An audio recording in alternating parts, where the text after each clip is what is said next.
우리 목사님들 간에 한 세기에 날까 말까 하는 설교자, 명설교가고 대설교자라 하는 영국의 스펄전 목사님을 우리는 다 기억합니다.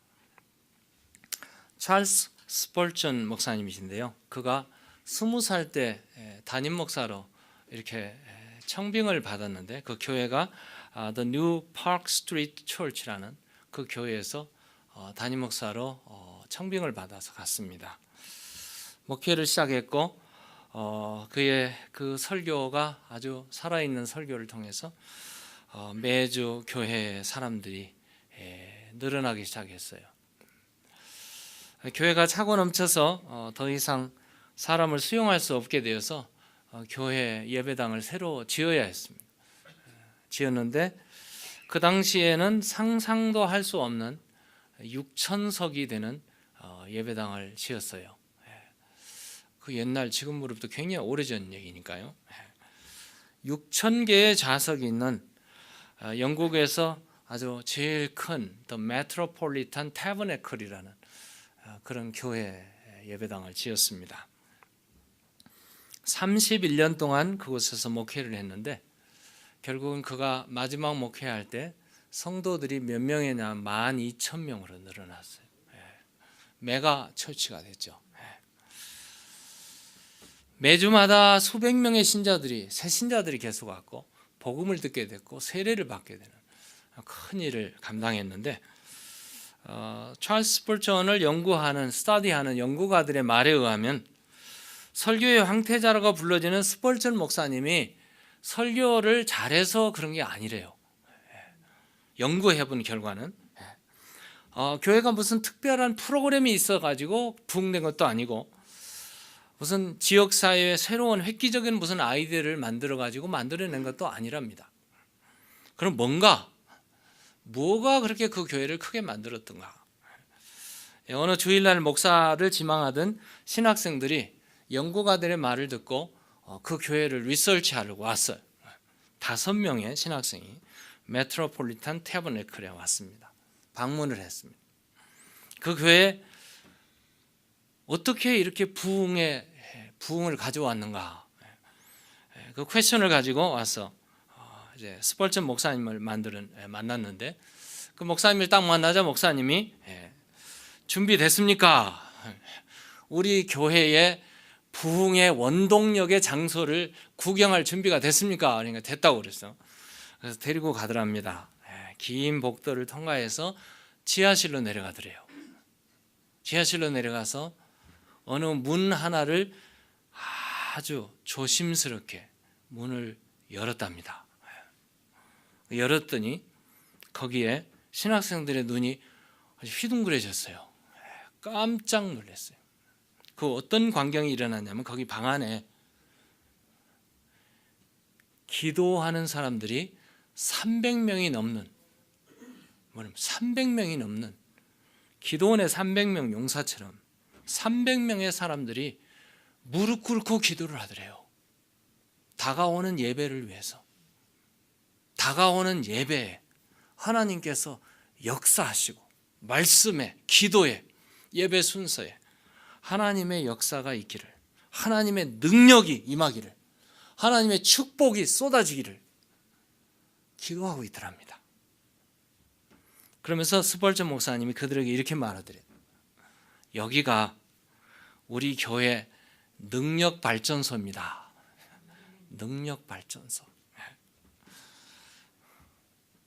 This is the powerhouse of our church. 여기가 파워하우스입니다. 기도가 약한 교회를 보면 교회 사역이 약해요. 기도가 강한 교회를 보면 사역이 능력 있고 강하게 되어집니다. 무릎 꿇는 사람들이 많으면 많을수록 교회 성장은 물론이요, 목회가 아주 재밌어지고 쉬워집니다. 기도는 하나님을 위대하게 만드는, 기도는 하나님의 능력의 역사를 이 땅에 끌어내는 통로가 되기 때문에 기도하는 교회는 하나님의 능력이 나타나게 된다는 말씀이에요. 오늘 본문을 보시면 예배소 교회를 향해서 무릎으로 기도하며 목회를 한 사람이 등장하고 있습니다. 그 사람의 이름은 바울입니다. 보통 앉아서 기도하기도 한 10분, 20분, 30분 기도하면 할 게 없대요. 이런 세상인데 그는 앉아서 기도하지 않았습니다. 서서 기도하지 않았습니다. 오늘 본문에 보신 대로 무릎 꿇고 기도하기 시작한 사람이었습니다. 감옥에 매여 있으니까, 사슬에 매여 있으니까, 감옥은 뭐예요? 요즘 카펫이 있는 감옥이 아니잖아요. 감옥에는 맨바닥이에요. 차가운 돌이 깔려져 있는 돌바닥이죠. 거기에서 무릎을 꿇는다, 쉬운 일이 아닌 줄로 압니다. 힘겨운 상황에서도 여전히 오히려 감사하며 하나님 앞에 매달려 기도하는 기도자의 모습, 무릎으로 기도하는, 그러므로 바울은 무릎 목회를 한 사람이에요. 무릎 목회. 어떻게 보면 사실 바울은 기도로 일을 시작하는 사역자고, 에베소에서 바울의 기도는 참 놀라운 기도로 나타나는데, 우리 에베소 서신의 1장에서 6장까지 내용인데요, 1장에서 6장까지 내용에서 기도가 두 번이나 나와요. 바울이 한 기도, 절실한 기도, 겸손한 기도, 무릎의 기도. 첫 번째 기도는 1장 15절에서 23절의 내용입니다. 하나님이 우리에게 주신 복이 있는데 그 복은 신령한 복이에요. 신령한 복. 그 부르심의 소망, 풍성한 기업, 하나님의 능력을 깨닫게 해달라고. 우리가 그 놀라운 축복을 받았는데 모르고 산단 말이에요. 이거 깨닫게 해달라고 기도하고 있어요. 오늘 두 번째 기도문에는 오늘 본문 3장 14절에 21절 내용인데요, 그의 기도에는, 무릎으로 하는 기도에는 그 기도 속에 성령의 역사를 기도하고 있어요. 성령의 역사가 와서 우리 각자, 에베소 교인들뿐만 아니라 오늘 우리에게도 속사람이 강건해지고 그리스도가 우리 안에 거하고 그리스도의 사랑을 깨닫고 하나님의 기도의 응답 속에 하나님이 함께 하시는 영광이 하나님께 올려지라고 그렇게 기도를 하고 있습니다. 바울은 기도 중심의 사람이요, 기도 중심의 사역이요, 무릎으로 목회하는 그런 목회자였습니다. 그래서 바울이 가는 곳에는 기도와 영성이 충만했고요, 능력이 충만했어요. 사도행전을 보면 바울이 가는 곳마다 막 능력의 역사들이 일어났어요. 왜요? 기도였습니다. 그는 그렇게 기도를 많이 했지만 또 그것도 부족해서 그의 서신서에 보면 여기저기 나와 복음을 위해서 기도해 달라고 기도 부탁을 하고 있는 부분들을 보게 됩니다. 에베소서 6장 19절, 오늘 여기 보시니 로마서 15장 30절 그렇게 기록되어 있어요. 나를 위해서, 복음을 위해서 기도해 달라고. 그의 기도는 목회와 선교 현장에는 기도밖에 없다는 것을 그는 알았던 사람입니다. 오늘 보면 14절에도 이렇게 나와요. 14절 15절에 이렇게 기록되어 있습니다. 우리 함께 볼까요? 시작. 이러므로 내가 하늘과 땅에 있는 각 족속에게 이름을 주신 아버지 앞에 무릎을 꿇고 비노니, 무릎을 꿇고 기도하오니. 무릎 기도. 그 기도의 내용은 뭐예요? 각 족속, 내가 하늘과 땅에 있는 각 족속, 하늘과 땅에 있는 각 족속이, 우리 한국말은 좀 어렵게 번역이 되는데요, 하늘과 땅에 있는 가족들입니다. 가족들, 우리의 가족들. 영어에 보면 whole family in heaven and on earth.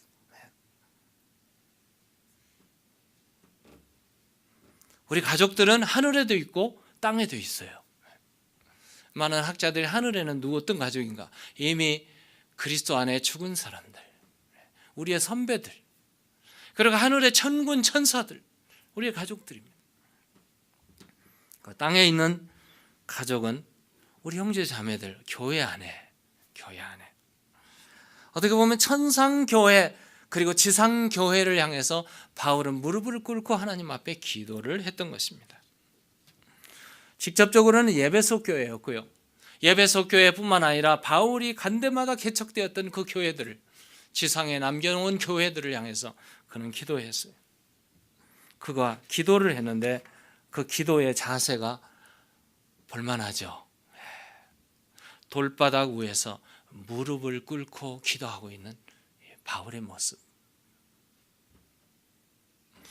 아버지 앞에 무릎을 꿇고 비노니, 어쩌면 그의 사역이 기도로 시작했고요. 기도를 통해서 일했고, 기도 없이는 한순간도 한 걸음도 갈 수 없는 그의 사역이었던 것입니다. 어쩌면 그는 예배소 교회를 개척하고 2년 반 동안, 짧게는 2년 반, 길게는 3년 동안 목회를 했는데 엄청난 어마어마한 일들이 일어났는데 그 일들이 어디서 나왔을까? 기도로 나왔던 거예요. 무릎 꿇는 기도. 그래서 아더 핑크라는 분이 계세요. 그분이 글을 쓰면서 바울의 기도는 어떤 기도였을까? 성경에 나타난 바울의 기도는 항상 간결하고 포괄적이고 그리고 영적이었다, 이렇게 평가를 했습니다. Paul's prayer in the Bible were always concise, comprehensive, and spiritual. 그렇게 말을 했어요. 바울은 감옥에 외로웠습니다. 차갑고 추웠어요. 오늘 저희 집에 앞에 나오니까 영하 2도더라고요. 눈은 꽁꽁 얼어 있고 영하 2도인데 차를 이렇게 눈을 치우느라고 굉장히 추웠어요. 바울이 갇혀 있는 감옥이 추웠을 겁니다. 외로웠을 겁니다. 고통스러웠을 겁니다. 빠져나갈 길이 없는 절망이었습니다. 그런 가운데서도 그는 굽히지 않고 무릎을 꿇고 들으시고 보고 계시는 하나님 앞에 기도를 올려서요. 얼마나 놀라운 일인지요. 그의 기도의 중심, 무릎 꿇는 기도의 자세, 그 무릎을 꿇을 수밖에 없었던 그 기도의 내용은 무엇이었을까? 그의 사역의 모든 앞에 나가는 일, 남겨놓은 일, 나아가는 모든 일이 누구의 도움 없이는 안 된다? 성령의 도움 없이는 안 된다. 오늘 본문 보실까요? 16절? 16절에 이렇게 기록되어 있습니다. 우리 함께 읽겠습니다. 시작.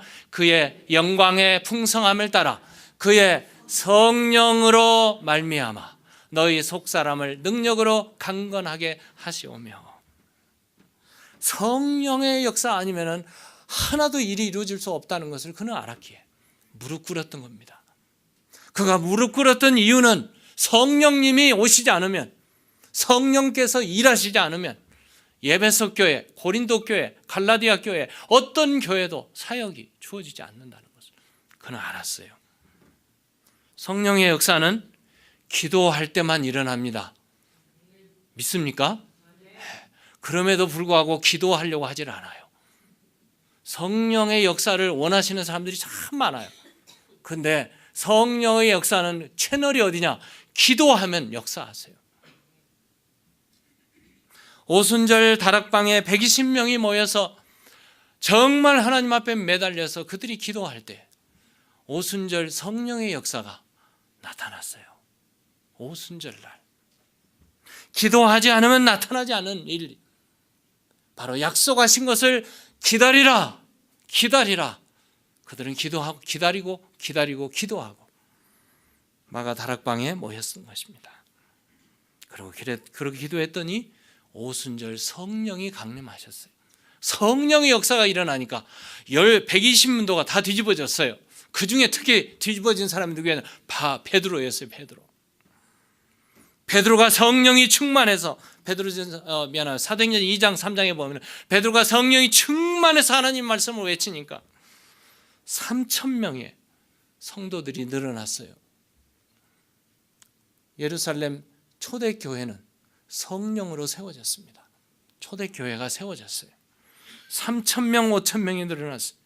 성령으로 역사되니까 교회가 서고 교회가 커지니까 감당이 안 돼요. 그래서 사도들은 말씀과 기도를 하기 시작했고, 그리고 7 집사님을 선정하는데 선정의 기준이 뭐였을까요?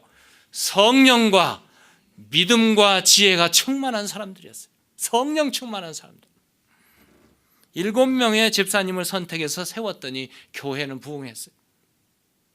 성령 충만한 그 중에 7 집사님 중에 한 분인 스데반 집사님이 하나님의 말씀을 외치니까 놀라운 역사가 일어났어요. 말씀을 외치다가 돌을 맞고 순교했지만 그 순교의 자리가 누가 있었을까요? 사울이라는 청년이 있었고, 성령으로 설교한 그곳에 사울이 바울로 변했단 말이에요. 성령 충만한 바울, 바나바, 그들이 안디옥 교회를 개척하고 안디옥 교회에서 성령 충만하게 말씀을 가르치니까 드디어 거기에 어떤 역사가 일어났는지 여러분 아세요? 사도행전 11장 26절에 보면은 최초의 그리스도인이라는 사람들이 생겼어요. 최초의 그리스도인, 크리스찬이라는 말이 여기 처음으로 등장합니다. 제자들이, 바울과 바나바죠, 제자들이 안디옥에서 비로소 그리스도인이라 일컬음을 받게 되었더라. 그 제자들이 안디옥에서 교회에서 1년간 모여 큰 무리를 가르쳤어요. 누가? 바울과 바나바가. 성령 충만한 그들이 예배소에서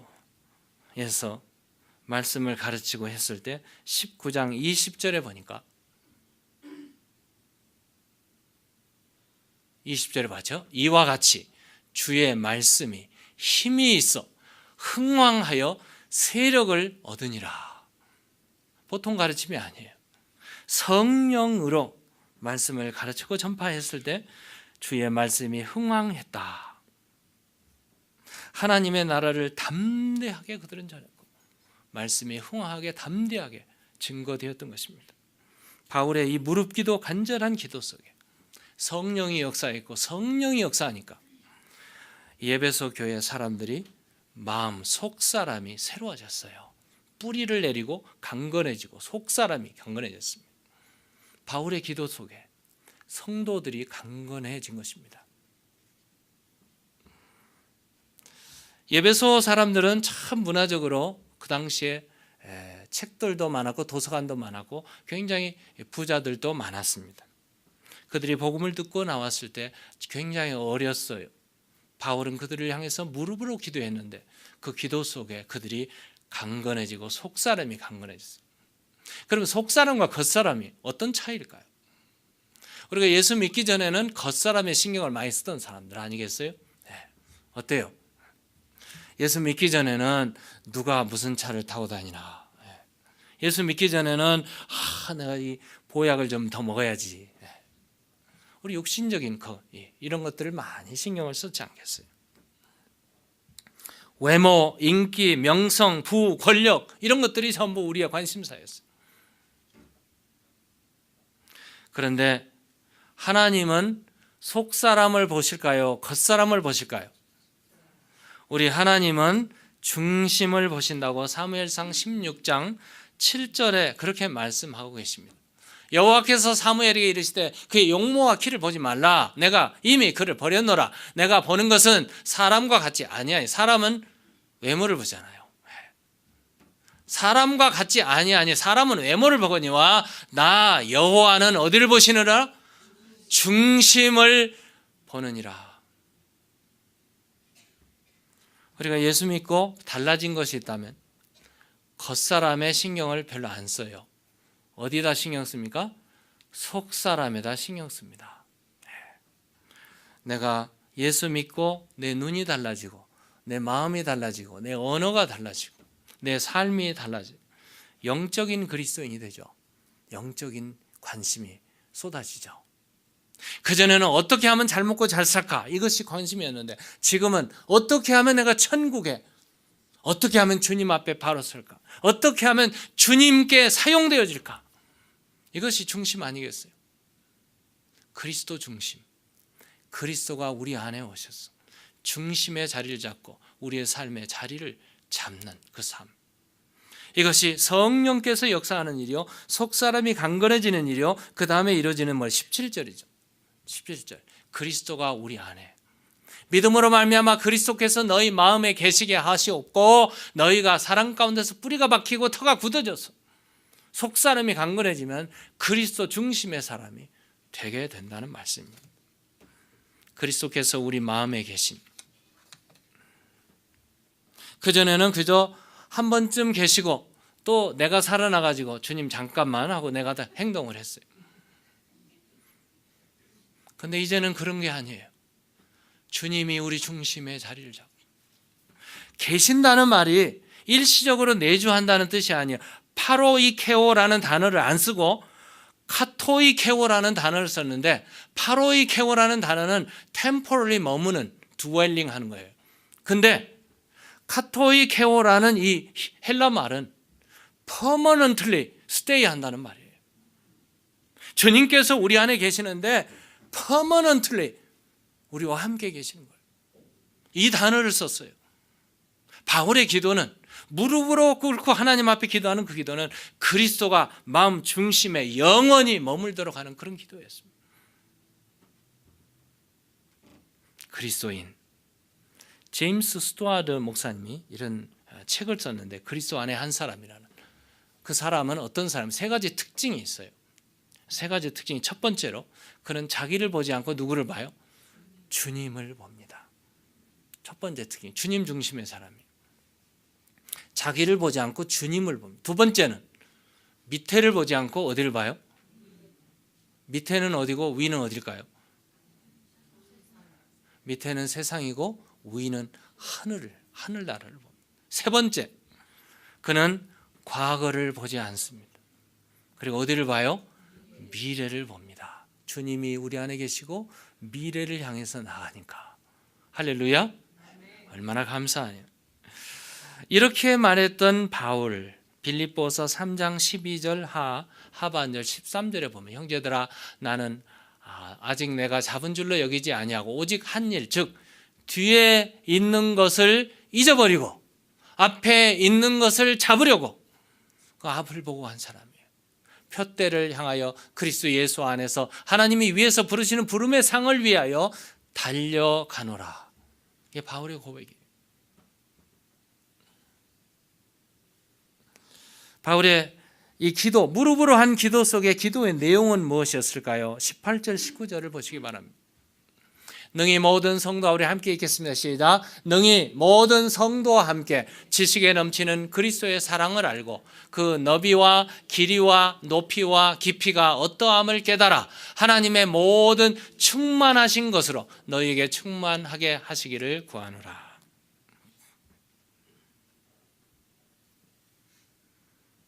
그리스도의 사랑을 깨닫게 알게 해달라고 기도의 내용이었습니다. 그리스도의 사랑을 여러분 얼마나 아세요? 그 넓이, 그 깊이, 그 길이, 그 높이, 상상도 못하는 그 사랑. 도대체 그 사랑을 지식으로 알아서 아는 걸까요? 나 그거 알아. I know it. I know it. I know the love. 근데 사랑 모르는 사람 어디 있어요?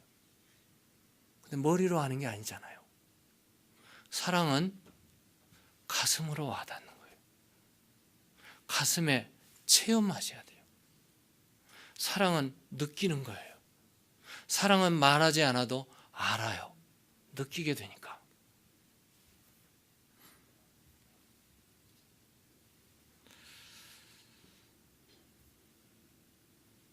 하나님의 사랑이 우리에게 나타났는데, 그리스도께서 우리를 사랑하셨는데 그 넓이, 그 깊이, 그 높이, 그 크기를 어떻게 알 수 있을까?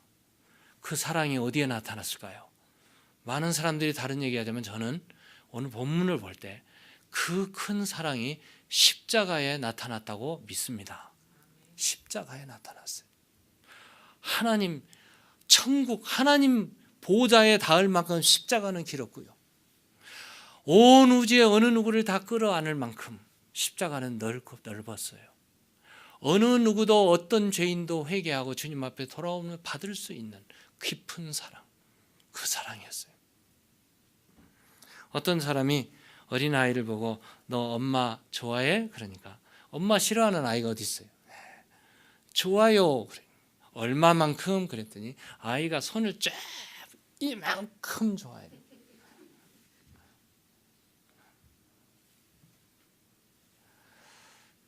티네이저를 만나가 티네이저한테 물었어요. 너 엄마 좋아하니? 그랬더니 뭐 티격티격 하기는 하지만 그럼 엄마 싫어하는 티네이저도 없어요. 좋아한다고 그러더래요. 얼마만큼? 그랬더니 티네이저는 표현이 좀 고상해요. 하늘과 땅만큼 좋아해요. 그죠? 하늘과 땅만큼. 그게 최고의 사랑이에요. 최고의. 사람이 표현할 수 있는 최고의 사랑, 그만큼 좋아합니다. 여러분, 우리가 그리스도의 사랑을 받았어요. 주님을 얼마만큼 사랑하세요? 아이처럼 이만큼? 아니면 하늘과 땅처럼? 저는 이렇게 표현하고 싶어요. 십자가만큼 사랑합니다. 내게 맡기신 십자가를 나는 질 만큼 주님을 사랑합니다. 이렇게 고백하시는 여러분이 되시기를 주의 이름으로 축원합니다. 십자가를 질 만큼 사랑한, 그 사랑 받았잖아요. 그 사랑.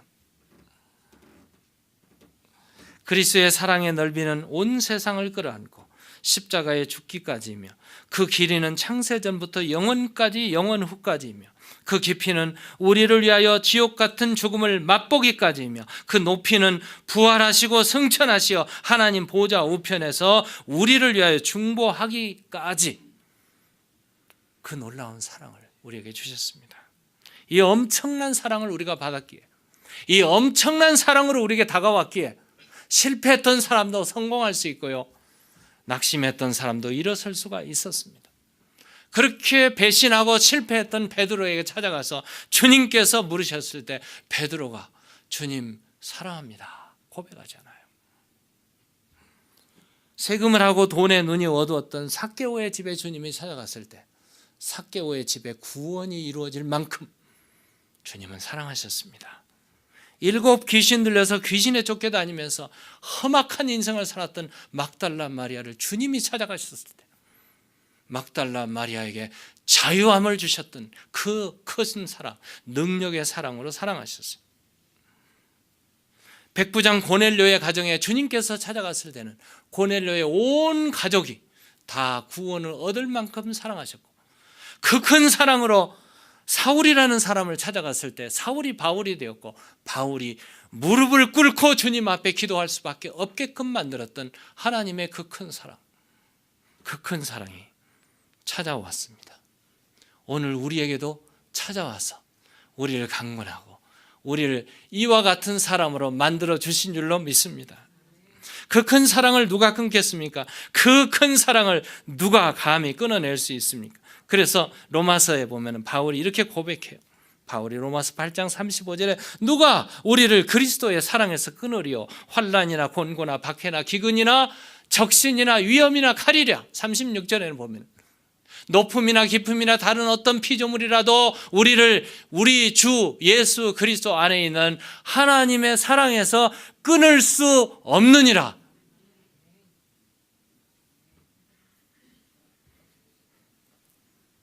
무릎으로 기도한 바울의 기도의 결론은 이렇습니다. 20절 21절에 보면 그 결론이 이렇게 나요. 우리 가운데 역사하시는 능력대로 우리가 구하거나 생각하는 모든 것에 더 넘치도록 능히 하실 이에게. 무릎으로 기도하면 우리가 기도한 것보다 더 넘치도록 주시는, 우리가 생각하는 것보다 훨씬 넘치게 풍성하게 주시는 하나님, 기도의 응답이 넘치도록 주시는 하나님, 그 하나님, 교회 안에서와 그리스도 안에서 그 하나님께 영광이 대대로 영원 무궁하기를 원하노라. 하나님께 영광입니다. 창조의 능력, 부활의 능력, 온 우주를 다스리는 능력, 마지막 세상을 심판하실 그 능력의 하나님께 영광을 올려드리는, 이것이 바울이 무릎을 꿇고 비우고 겸손하고 하나님께 나아갔을 때 얻을 수 있었던 영광이었습니다. 폭포수가 나야가라 폭포 가보셨는데 문에가 어마어마하게 떨어지죠. 그 떨어지는 곳에서 조그마한 컵 하나 가져가서 딱 받아가지고 이것으로 만족한다면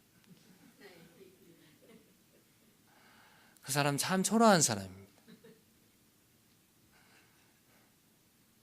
그 폭포수를 다 받을 만큼 하나님의 축복이 폭포수처럼 쏟아지는데, 성령의 능력이 폭포수처럼 쏟아지는데 조그마한 거 가지고 그거 하나 가지고 만족하고 있다면 얼마나 불행한 일일까요? 넘치도록 채우시는 하나님, 충만하도록 넘치도록 부으시는 성령의 은사, 성령의 능력이 우리 가운데 임하고 기도의 응답을 받고 이 모든 것이 무릎을 꿇고 겸손하게 하나님 앞에 기도하면 얻게 되어질 줄로 믿습니다. 그 놀라운 넘치는 사랑을 내가 받을 때 70번씩 7번도 용서할 수 있어요. 세상에 용서 못할 사람 없고 세상에 용납 못할 사람이 없습니다. 왜? 그리스도의 사랑이 이만큼 우리에게 임했기 때문에. 우리가 이제 오늘 마지막에 부를 찬송 너무 좋아요. 내 눈 주의 영광을 보내. 우리 가운데 계신 주님, 그 빛난 영광 온 하늘 덮고 그 찬송 온 땅 가득해. 내 눈 주의 영광을 보내.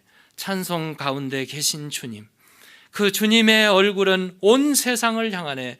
권능의 팔을 드셨네. 주의 영광 이곳에 가득해. 우린 선의 주님과 함께 찬양하며 우리는 전진하리. 모든 열방 주 볼 때까지.